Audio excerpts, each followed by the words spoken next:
Good evening. My name is Jane Kusel, and I am on the steering committee with the League of Women Voters for Hamilton-Wenham.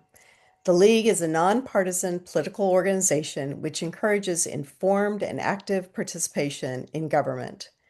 This league has hosted a candidates' night for more than 60 years. Our goal for Candidates' Night is to promote an opportunity for candidates in contested town elections to introduce themselves and to provide voters with the information that will help them make informed decisions at the upcoming local town election.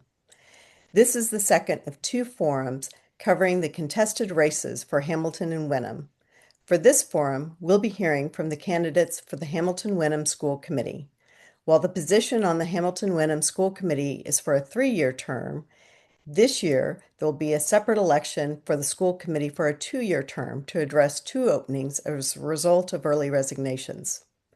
The candidates had to elect whether to run for the 3-year term or the 2-year term.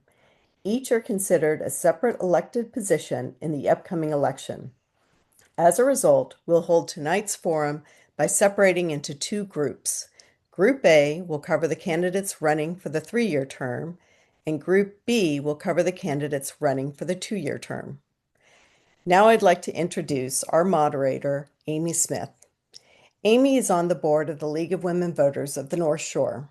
She lives in Georgetown, where she serves on that town's Historical Commission and Open Space Committee.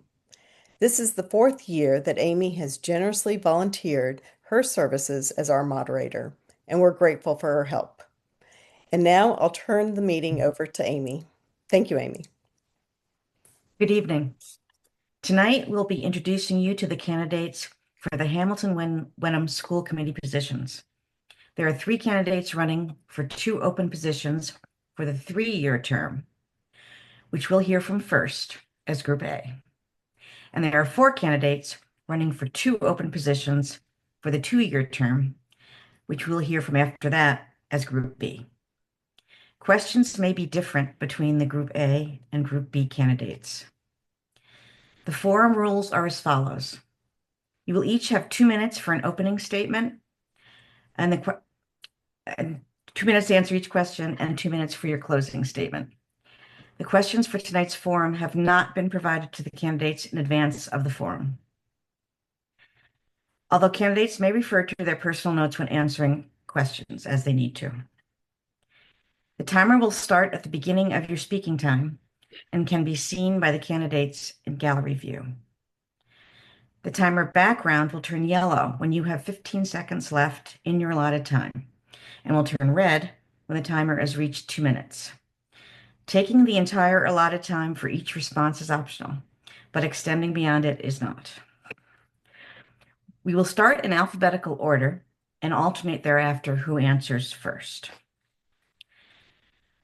And before we begin, I'd like to note that David Polito, who is a candidate for the 2-year term for the school committee, regrets that he is unable to attend tonight's forum due to a standing teaching commitment on Monday nights at Montserrat.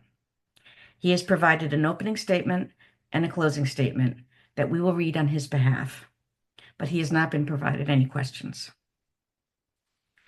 At this time, I'd like to invite the candidates for the 3-year term of school committee to make their opening statements, and we'll begin with Ms. Alara. Thank you. Thank you. So I'm Dana Alara, and first I'd like to start by saying thank you to Jane and to Amy for hosting this event and providing the public with information to help make informed choices. I'm grateful for that. So I have served on the school committee since 2020. I have been the chair since 2021.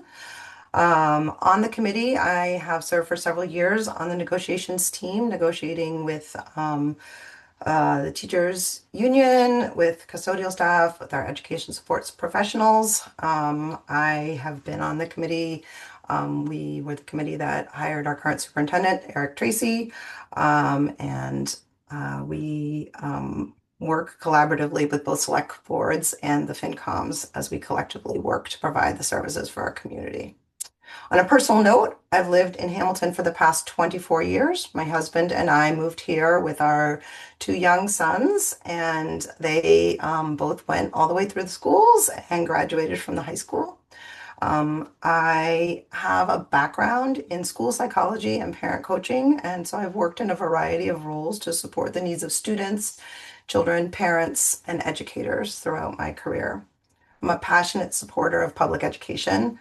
It's an amazing thing that we as a society have decided that it's important to give the next generation the gift of education and lifelong skills and learning.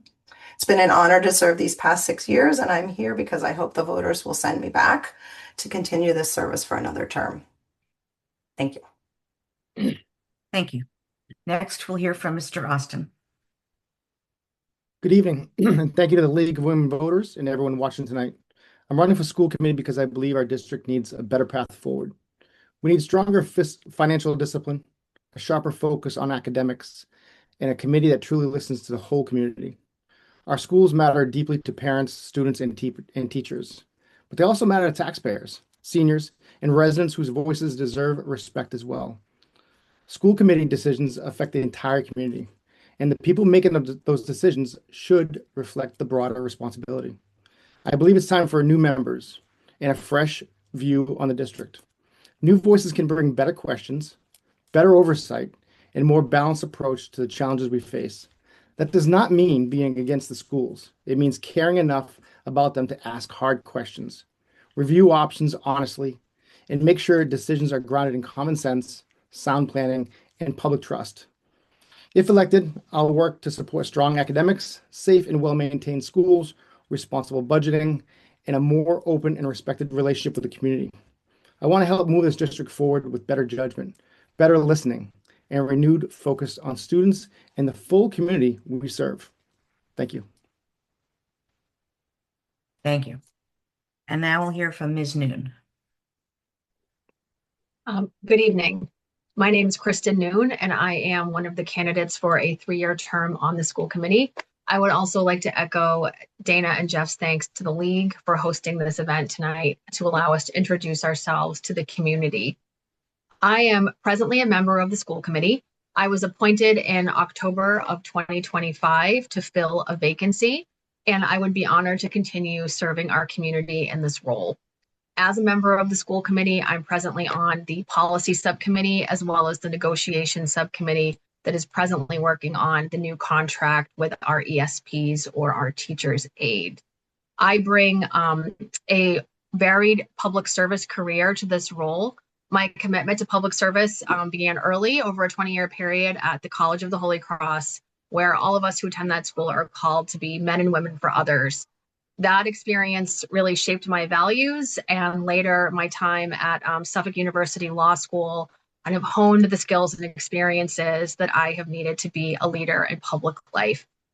Over the past couple of years, I have worked as a judicial law clerk in the probate and family court, executive director of the Wenham Museum, had board roles with many nonprofits, including the North Shore Chamber, and presently also volunteer right now as the treasurer of Wenham Cub Scouts, PAC 28, where both of my children are involved.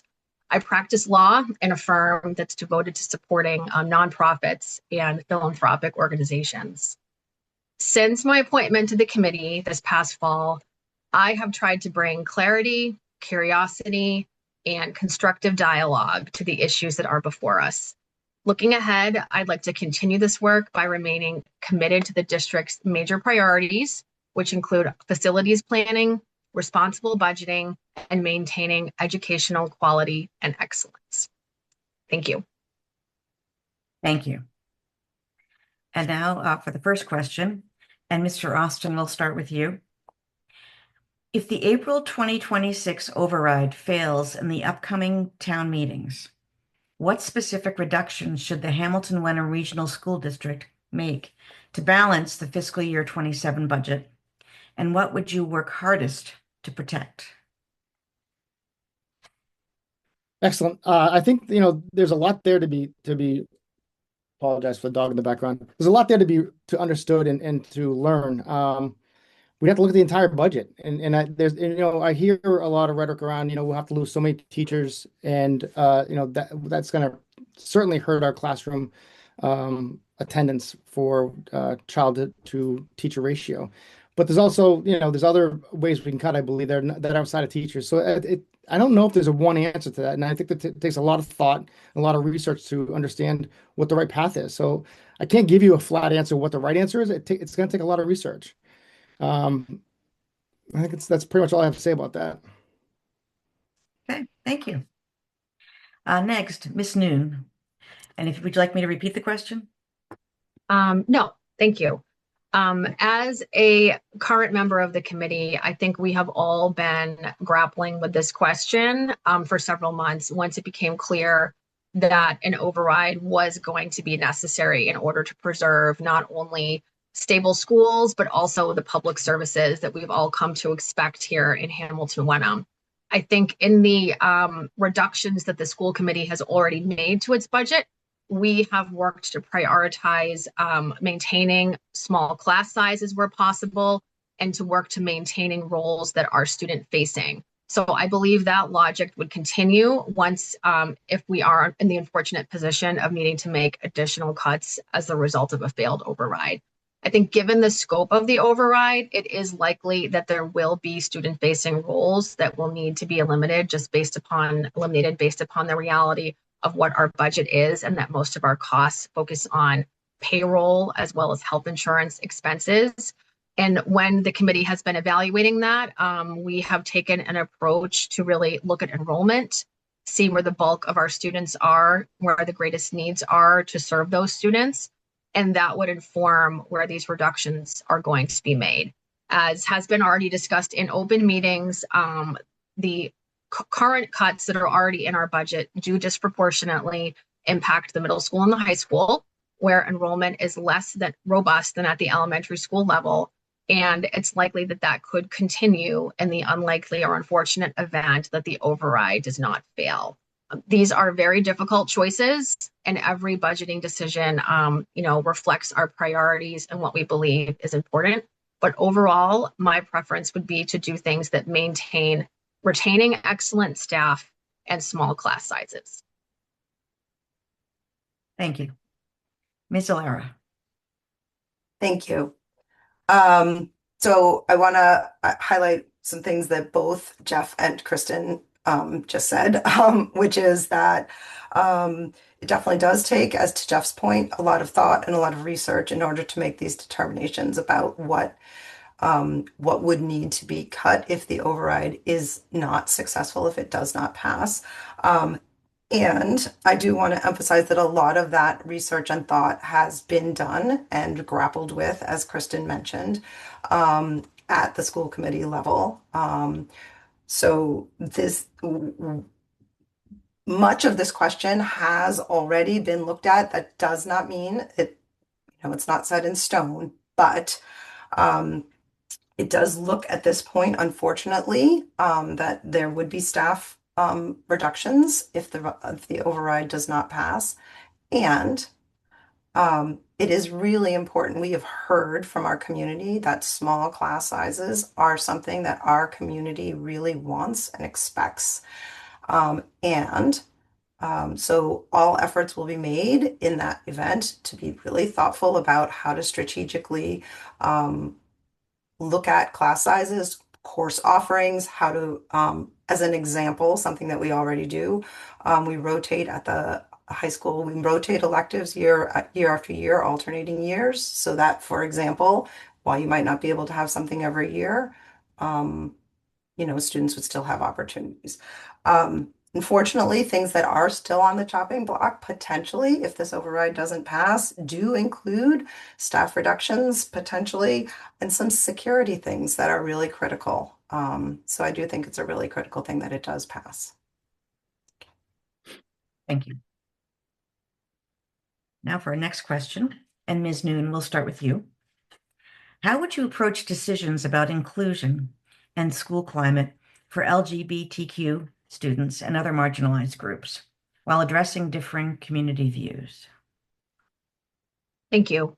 I think that we need to start always from a place of kindness and of treating other people the way that we want to be treated. And I think that goes for students and recognizing their experiences as well as what their family and home life is like, and being open and inclusive of all of the different ways that people define family in our community.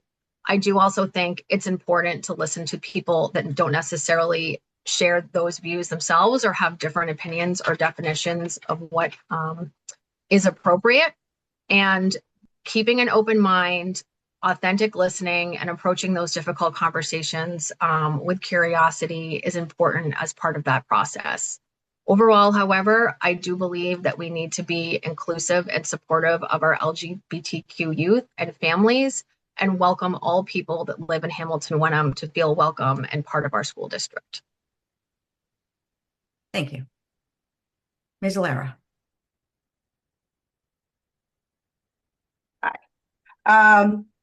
So I think the number one thing that I want to bring to this question is that it is a core value of our community that our students have a sense of belonging, all of our students. That school needs to be a place where every student who walks through the door knows that they belong. And it's important that the rest of every student also understands that school is a place to learn how to meet and interact, collaborate, and cooperate with people who have different viewpoints, different opinions than you do. And there is tremendous value for everyone in meeting people who have diverse views and diverse experiences. I couldn't agree more with, I think Kristen said the first thing she said was that we approach this with kindness. I think that when we think about education, one of the beautiful things about public education is that it is foundationally bringing community together to learn together. And what a place and an opportunity to teach kindness, because it's a beautiful place to learn with your neighbors. Our LGBTQ youth need to know that this is a place that they belong and that all families and all students are welcome. Thank you. Thank you. Mr. Austin. Yes, thank you. I think children need to be to feel safe and supported from all demographics, all types. I don't, I think that that's a primary concern for everybody. They should feel that. These aspects should be supportive learning. It shouldn't replace academics or be dominant over academics, but there should be a place for them to feel supported and safe. Parents should be partners in that process as well. We should have some sort of feedback loop to understand that the parents are part of that process and understand what's going on and support it as well. Schools should be orderly, respectful, and student-centered to include the full community. Again, the parents, the children, while the children feel safe at the same time. These services should be practical and balanced. It shouldn't be over dominant on any one particular demographic. We should be able to have all children, everybody feel safe and supported as well. Academics must stay at the center, though, in my opinion. Reading, writing, math, science, and history matter.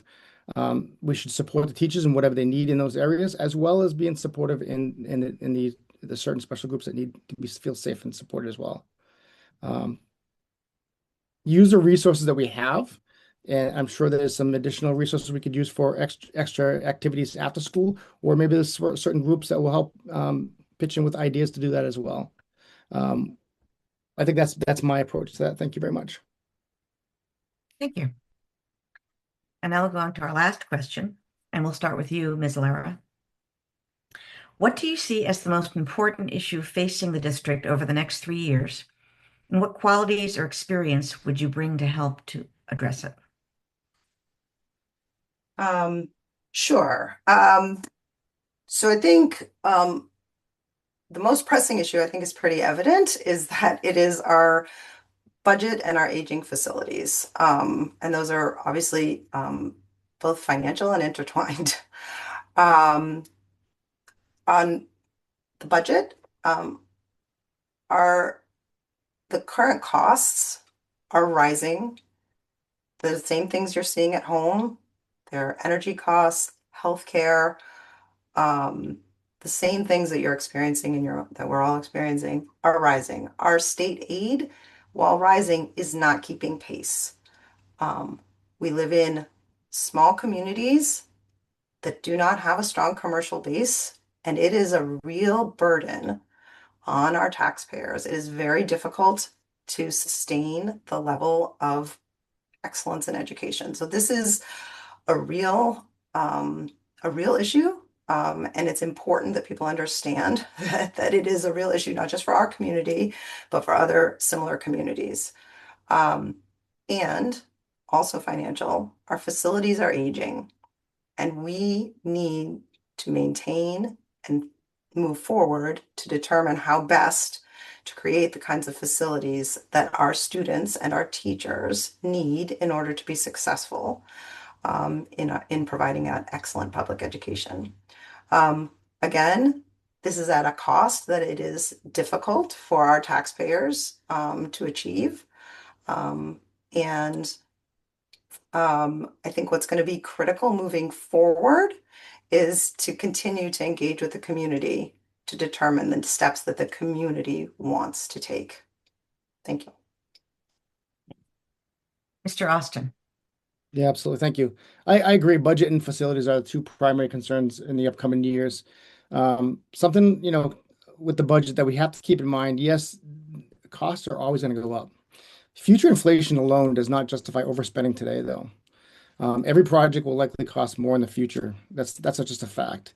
That fact alone doesn't justify committing taxpayers to large expenses today.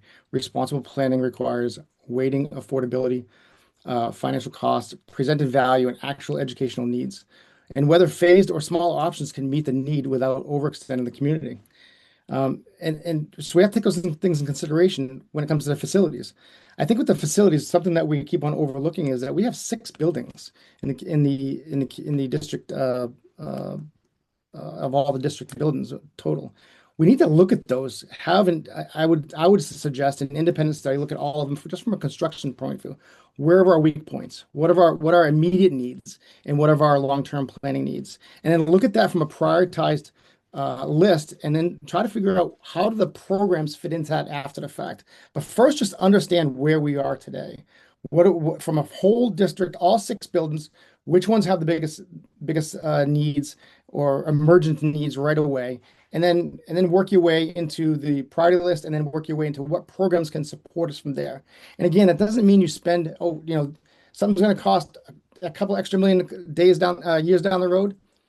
Yeah, inflation's always going to be there. You look at what you can afford today, what's needed versus what's wanted, and work your way back from there. Thank you.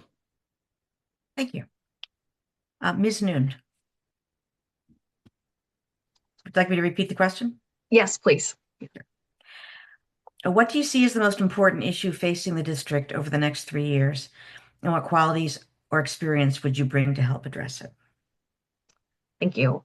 Yes, I do think that the facilities and the budgetary questions are obviously significant, and I would like to touch on something that Dana mentioned, which is the state aid question. I do think that if state aid had kept pace with both our municipal budget and our school budget, we would not be in the position of seeking overrides this year. I do think that the state aid issue is perhaps not on the radar of the average voter, but this is a real significant challenge that's impacting, as others have mentioned, not only our towns, but surrounding communities. I think when we see that every community is grappling with shortfalls and overrides right now, it is a real signal that there's something wrong with the overall system that's supporting and funding education in our community.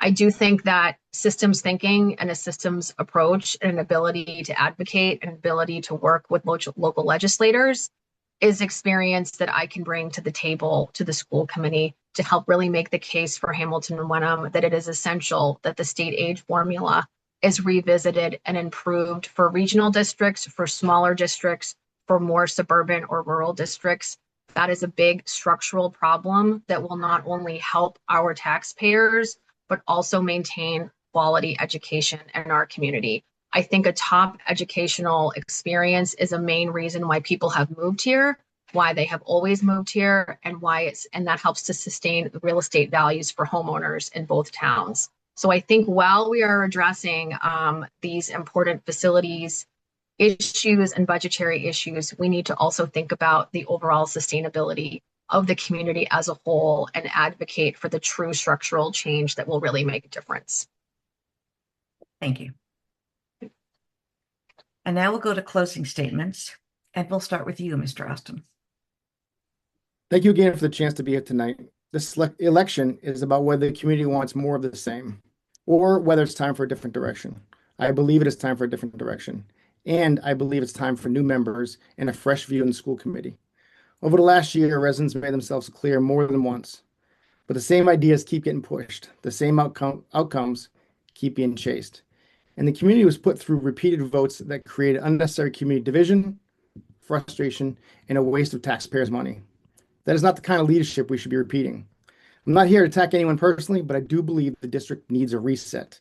It needs members who listen early, ask hard questions, and respect the public when it is spoken clearly. It needs better judgment, better planning, and a more honest relationship with the community.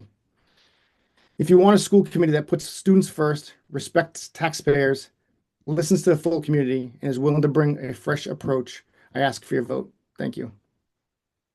Thank you. Ms. Noon, you're next. Thank you. Tonight, I would like to ask everyone in Hamilton-Wenham for your vote for a 3-year term for the school committee. Moving forward in this role as a current community member, my main goal is to support outcomes that are driven by consensus. I think consensus is a priority and a goal that we all need to reach for right now. Building consensus will require all of us, members of the public, local government, school committee, elected officials, parents, to participate transparently, to listen honestly, and to stretch our own understandings, and as a group to find a direction that we believe is responsible and is fair to everyone. I've lived in this community almost my entire life. I have tremendous faith in this community. I've seen it do wonderful things over the years, and I think together we can make decisions that can feel legitimate and maintain trust even when we have difficult choices to make. Thank you. And Ms. Lara. So as a school committee member, our first responsibility is to the children, and we do so in context of community. Our children deserve an excellent education, and they also deserve to live in a community that has safe streets, police, fire, services for our seniors, provide all of those needed services to all of our citizens. And I hold that always as I make decisions on the committee. It's been an honor to do this work. And in the time that I've been on the committee, the past 6 years, we've had several issues in the community that have expressed that our citizens have widely varied views. As the chair, I have worked hard to ensure that all voices are heard. I value the conversations that I have had in this office with people who hold views across the entire spectrum. I appreciate and welcome difficult conversations, and I've found that listening with curiosity nearly always brings connection and often uncovers areas of common ground.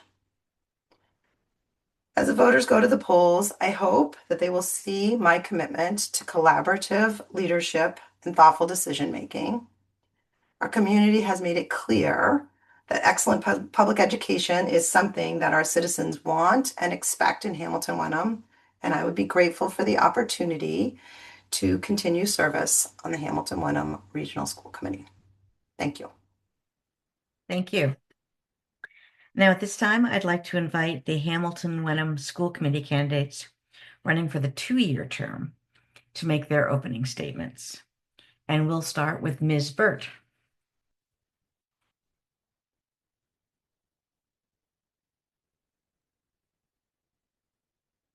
Good evening, and thank you to the League of Women Voters for your support. I appreciate it. My name is Janet Burt, and this town has been my home for 50 years. It's where I raised my family, where my children went to school, where my husband, Arthur Burt, spent many years teaching. And my connection to the schools isn't just professional, it's personal. I care deeply about this community and our schools. And over the years, I've seen firsthand how much our schools matter, not just to the students, but to the town as a whole. Professionally, I've spent decades in education, teaching middle and high school students, and now working with college students at Endicott, North Shore Community College, and a summer program at Harvard. I've also served as a supervisor in school systems and mentor to other educators. I hold 2 degrees, 2 master's degrees, one in English and one in library and media studies. But more than titles and degrees, what I really bring to this is a lifelong commitment to students and to learning. I understand the classroom. I understand the challenges that teachers face. And I understand the importance of preparing students for what's coming next in their lives. I also understand this is a difficult time for our community. And as everyone has said tonight, for many, many communities, it's not just here. There are real financial pressures in our community are strong feelings about the decisions in front of us. I've been listening to parents, to neighbors, to community members, and I know people want to feel heard and they want to feel respected about what they think. That's the kind of approach that I would bring to the school committee. Thoughtful, steady, and grounded in respect. I believe that we can make responsible decisions and support strong schools. I believe that we can ask hard questions without losing sight of our shared goals. And I also believe we can move forward even when we don't all agree. Thank you. Next, Mr. Iberger.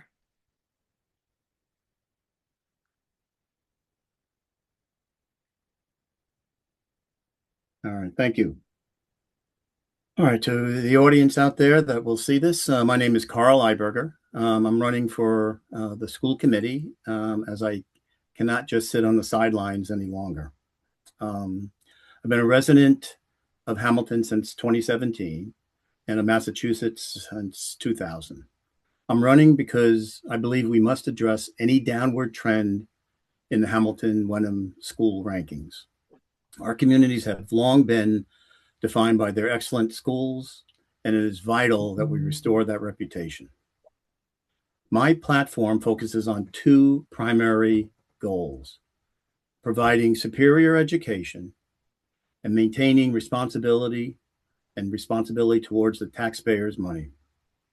Currently, there's a lack of confidence in the committee as budgets continue to rise while rankings moderate and decline. I'm a strong proponent of investing in our teachers and support staff for those teachers, as this is the investment paramount to student success. If elected, I intend to closely examine the district's annual spending. For example, within the DESE categories, including pupil services, benefits and fixed expenses, administration costs, operation and maintenance, and instructional leadership. Expenditures have grown from $16.4 million in fiscal 24 to a projected $9.4 million in 26, even with 0 allocated for capital expenditures. These figures do not include direct teacher and teacher support expenses, and I believe we need a deeper understanding of these allocations. That's $16 million to $19 million. I bring 4 years of prior school committee experience from a community very similar to Hamilton-Wenham in size and structure. Professionally, my background is in finance, We have to stop. operation, and facility management. And I believe that we can have and Mr. Iberger, we need to effectively stop. do the thing and deliver better results for our students and our community. Thank you. Thank you. Mr. Reed. Thank you very much. So I'm fairly new to town. I moved here in 2000 with 2 young daughters that are in the school system. We started in Wenham and I moved over to Hamilton shortly thereafter. I've had the pleasure and the privilege to serve on the Little League board for 4 of the past 5 years that my children have been involved in that. So I think a lot of the younger parents know who I am. From a professional standpoint, just from my background for the voters out there, I have primarily been in venture-backed technology over the years. I've had the privilege of leading many successful teams, many successful companies, many successful exits, managing budgets that have gone from as small as 500,000 to 16.5 billion of my last acquisition of companies. I've negotiated contracts spanning across both of those types of situations, as well as educated and taught our sales reps how to sell, how to position, how to understand technology. One of the key things I think I bring to the role if elected is my focus on understanding what is actually taking place from a holistic view and boiling it down into bite-sized pieces across the board. We have some significant gaps throughout the community. Our older generation feels very disconnected from what's going on in the school district. They feel very disconnected in what's taking place and where those dollars are being spent. My role here on school committee, should I be elected, is really to bring that back to fruition, bring the community back together, and more importantly, look at all the long list of things that we have to get done, from safety, space, structural concerns, teacher salaries, spending costs, things of that nature across the board. So that's a little bit about my background and a little bit about what I'm trying to bring should I be elected. Thank you. And now I will read the opening statement submitted by David Polito. Good evening, and thank you to the League of Women Voters for hosting, and to everyone here tonight. I want to begin by apologizing for not being there in person. I have a standing Monday night teaching commitment at Montserrat College of Art, and I chose to honor that commitment because my students are relying on me to be there. My name is David Polito. I've spent the past decade serving this community on the Hamilton-Wenham Regional School Committee, working directly on contract negotiations, budget development, capital planning, and policymaking. Those are the core responsibilities of the role, and they require both experience and continuity.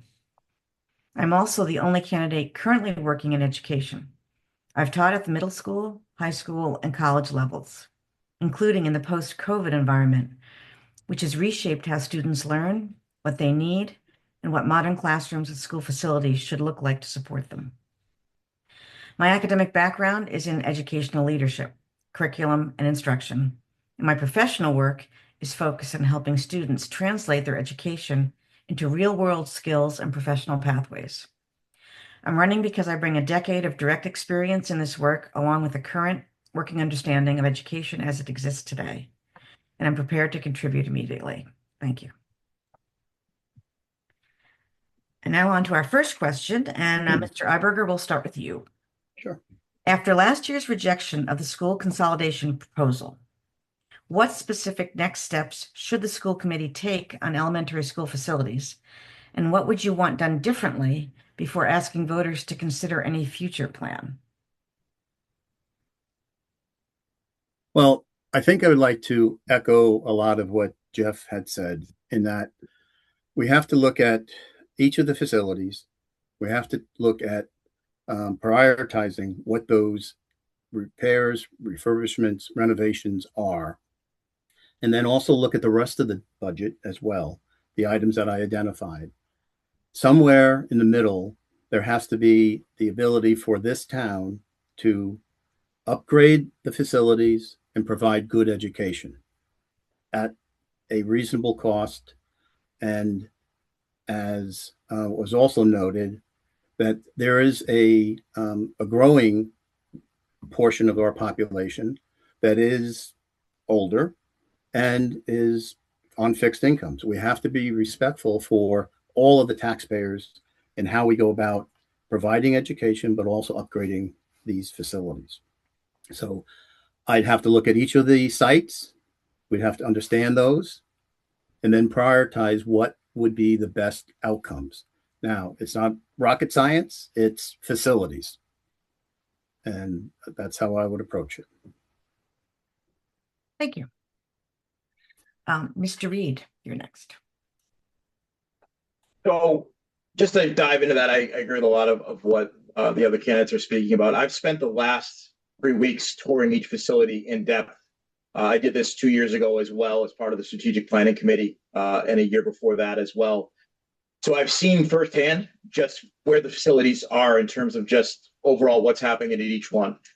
We have, and it's no fault of the current committee, the previous committee, or anyone prior. It's just we've kicked the can down the road on a lot of maintenance issues, and always just continue to put them off. And everybody's talking about costs growing and things of that nature.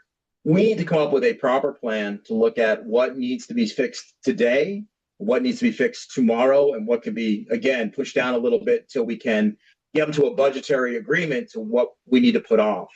I also do believe we need to really look very hard at the Cutler site. I do believe we need to rebuild that school. If you haven't toured that school, please reach out to Eric and tour that school. There are some significant concerns in that building that need to be addressed immediately, from accessibility all the way through to safety. There are safety concerns across all of our elementary schools. There are things that have been pointed out to me from other teachers, parents across the board that we really need to get a handle on. And touring those schools, again, you'll see it firsthand, the significant amount of work that we have in front of us. I agree. We need to bridge the gap between the taxpayers that are on fixed income. We have a lot of them here in Hamilton-Wenham, and they can't take a significant tax increase just because we have pushed maintenance off in certain areas.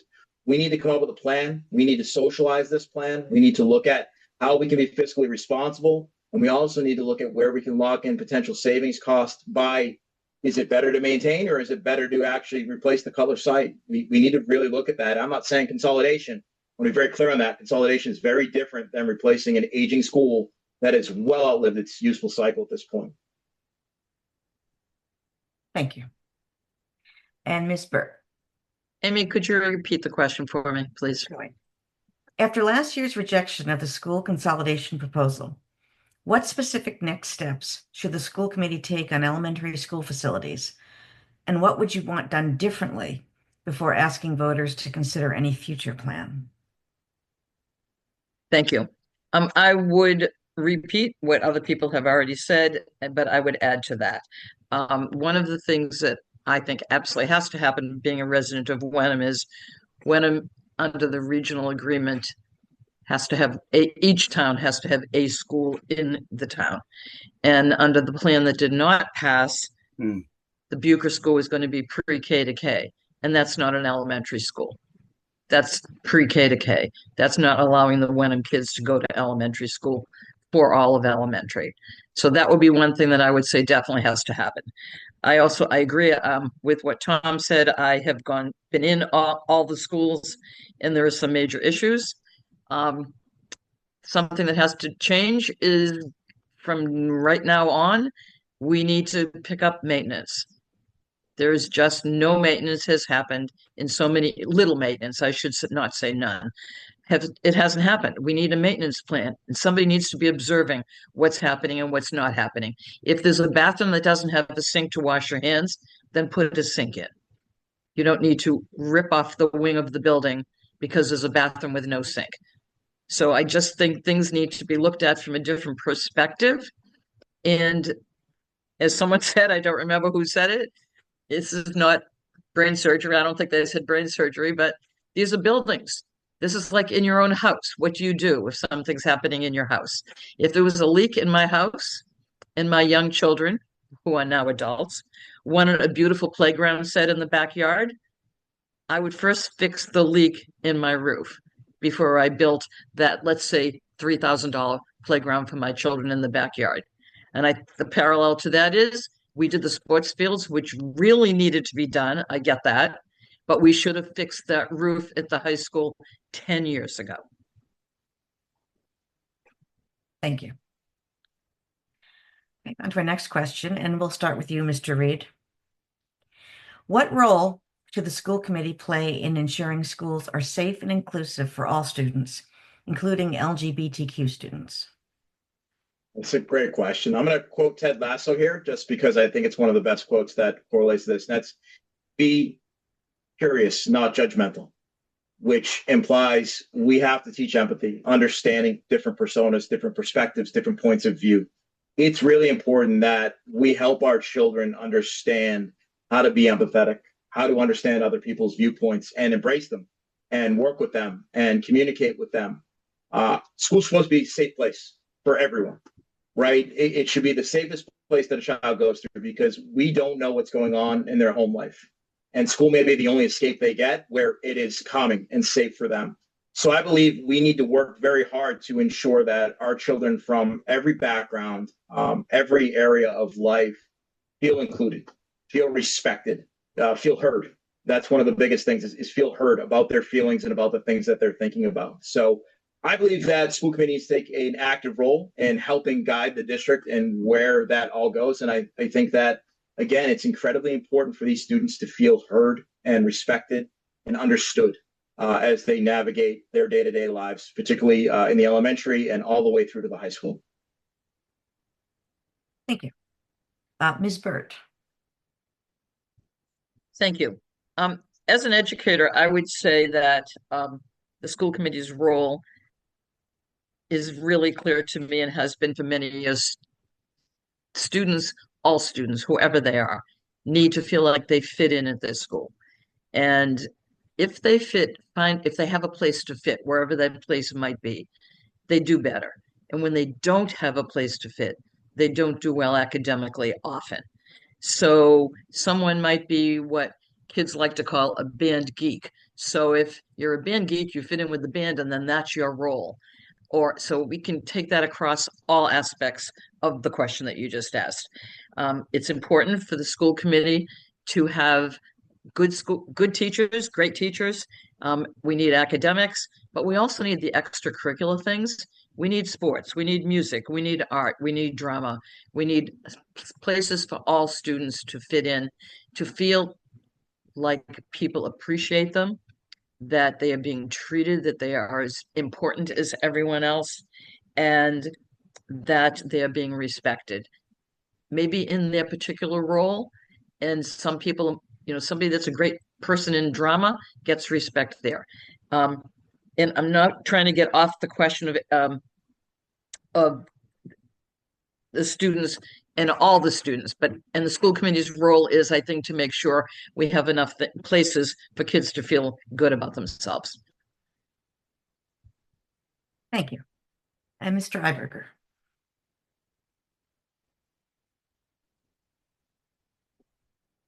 Nope, you're muted. There we go. I guess we kind of jumped to a conclusion, and I first wanted to find out if from the committee, from the school, the principals, is there a problem? Where is the problem? And how does that exist and why? So just to say that we'd want to make everything nice, warm, and fuzzy is great.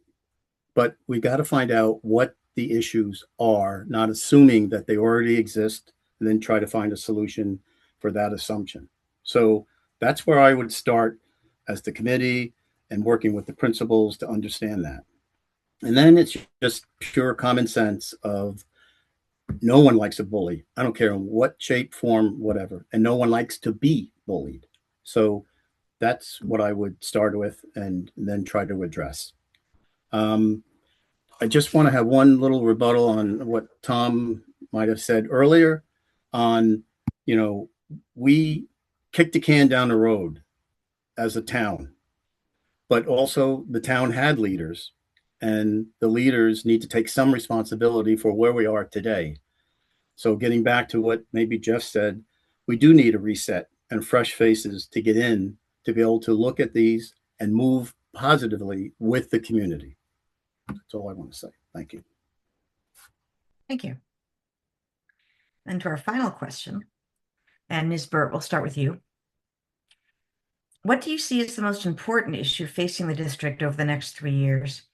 And what qualities or experience would you bring to help address it? And you're muted. I was trying to keep with the rules, keeping my mute on. The most important issue is clearly what are we doing with the schools? Renovations, what we're doing. We've talked about that. The schools all need help. And the finance and the issue with the state is a huge issue. I'm not sure we can fix that, but I think several of our legislators are working on it, but that's always a slow fix. Financially, we need to consider everyone in our community. We have a growing elder community, people on fixed incomes, that cannot take a lot of huge hits and overrides. So I think it's finances, but also we need safe schools. I'm distressed to hear that. I can't remember who said it, but I'm sure it's true that, that we may have to cut some safety issues if this override doesn't pass. That's a little bit frightening for all of us in life today. We want our children to be safe everywhere, particularly in our schools. And we need to figure out financially, how can we do that? I'm not sure that the answer is that we have to just cut more teachers. I think we can look at other things that can be reduced to help with that financial issue, to maintain safety, to maintain excellent schools. Having looked, I think there are other areas that can be reduced other than faculty. And I think that's the biggest issue we have to deal with. We want to keep our faculty, we want to keep small classes, great schools, but we need to fix those schools, and we need to have good, safe schools. Thank you. Thank you. Mr. Iberger.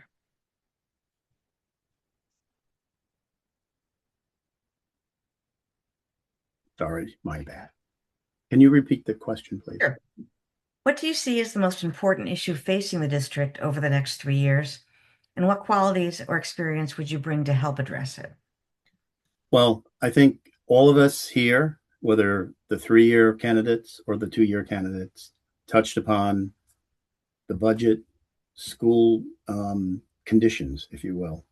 I try to lay out in my opening statement where we would go initially and analyze the expenses. If we're spending millions and millions of dollars, we need to be able to look at the categories and understand what they would provide and where that goes and how does that support our teachers and the teacher support resources.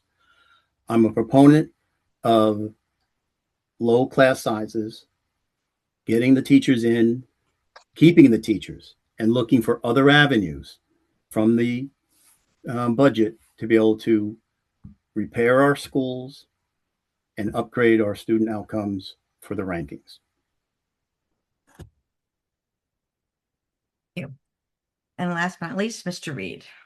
Yeah, thank you. I think everybody's kind of touched upon the same theme, right? It's budget, it's school repairs.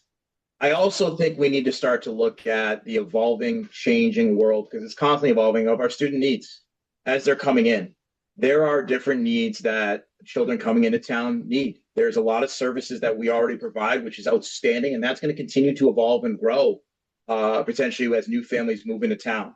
One of the prime reasons I moved into town in 2020 was for the schools. I think most candidates would agree that that's why most people move into town is for the school system. That was a big driver for me and my family, and the services and the way the schools are set up, small class sizes. I want to maintain as much of that as we possibly can.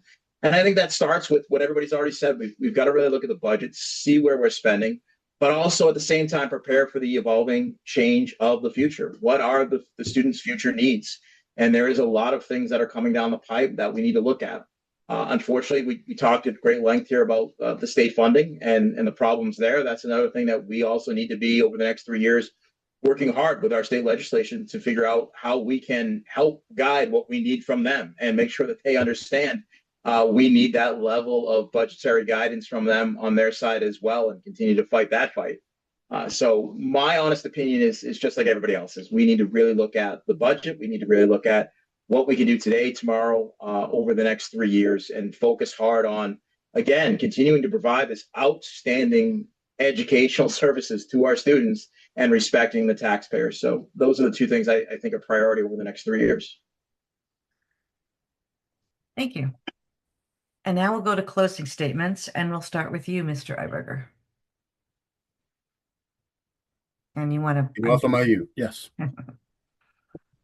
I would want to see if the community can heal a little bit after the last year and 3 votes.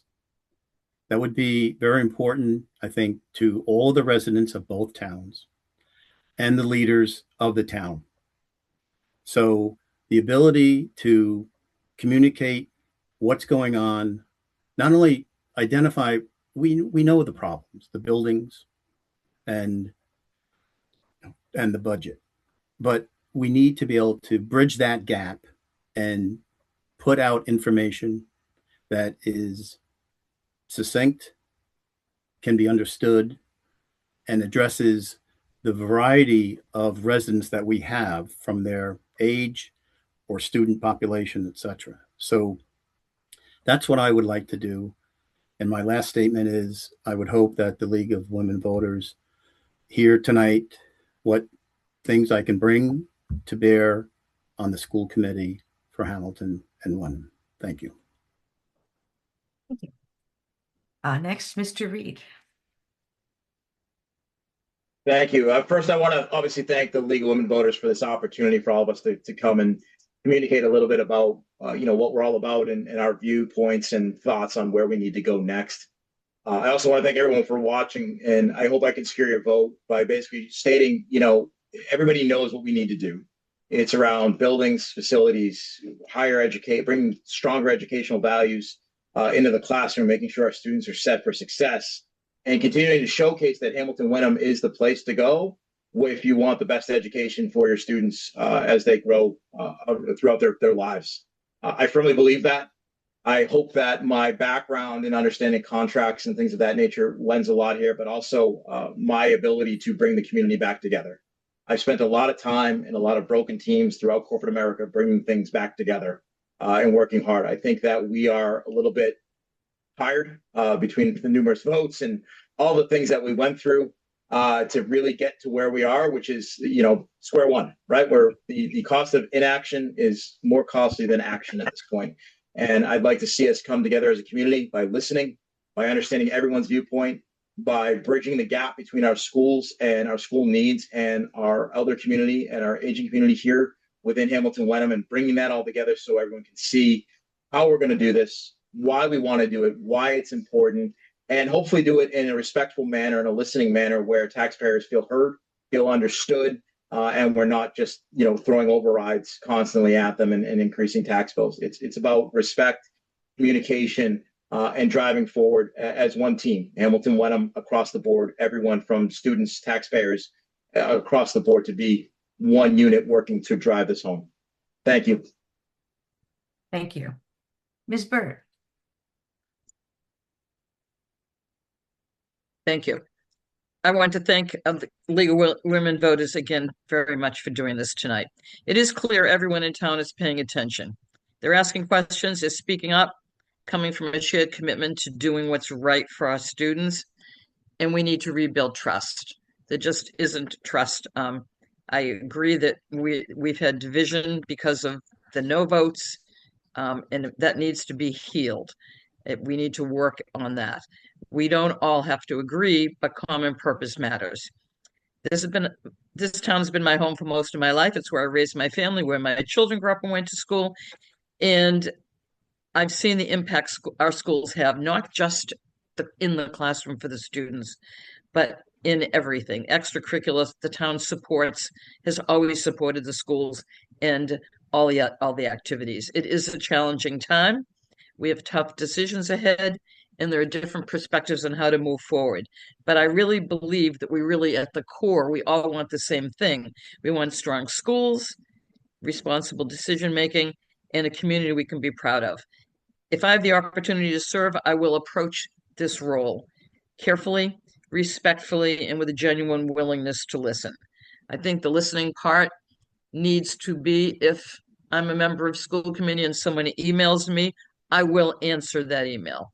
As an educator, I can't tell you how many emails every single day. Dozens. So I have emailed several different committees, not just the school committee, and never get responses. And that's just not acceptable. Trust is built on communication. So I think finding common ground and making thoughtful decisions, but also opening up the trust. Because at the end of the day, this isn't about me or just one group.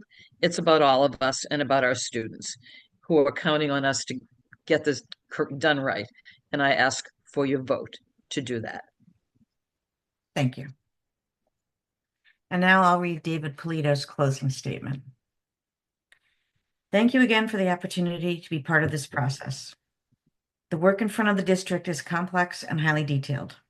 It involves infrastructure planning, long-term capital decisions, and budgets that require careful analysis well beyond the surface level. Meaningful cost savings, responsible investments, and sustainable growth are not immediately visible. They are found within the details, and identifying them requires experience working through those specifics over time. There is a natural appeal to the idea of starting fresh. In practice, this work depends on a clear understanding of how the system operates, where the pressure points are, and how decisions carry forward over multiple years. I bring 10 years of direct experience doing this work and the ability to step in without a learning curve, with a clear understanding of both the challenges and the opportunities ahead. I appreciate your time and consideration, and I respectfully ask for your support. And now back to you, Jane. Great. So the League thanks the candidates for participating this evening, and a special thanks to you, Amy, our moderator. We recognize that our time here was short, and we encourage voters who have follow-up questions to contact the candidates directly. This video will be posted on the League's website and on YouTube, and will be provided to HWCAM for additional distribution. If you want to learn more about our local League, please reach out to us on our website. Remember, for Wenham residents, their annual town meeting will be held on Thursday, April 9 at 6 p.m. at Gordon College. And for Hamilton residents, their annual town meeting will be held on Saturday, April 11 at 9 a.m. at the Hamilton-Wenham High School Auditorium. We also want to encourage you to vote in the local elections, which will be held on Thursday, April 16 from 7 a.m. to 8 p.m. Thank you for watching.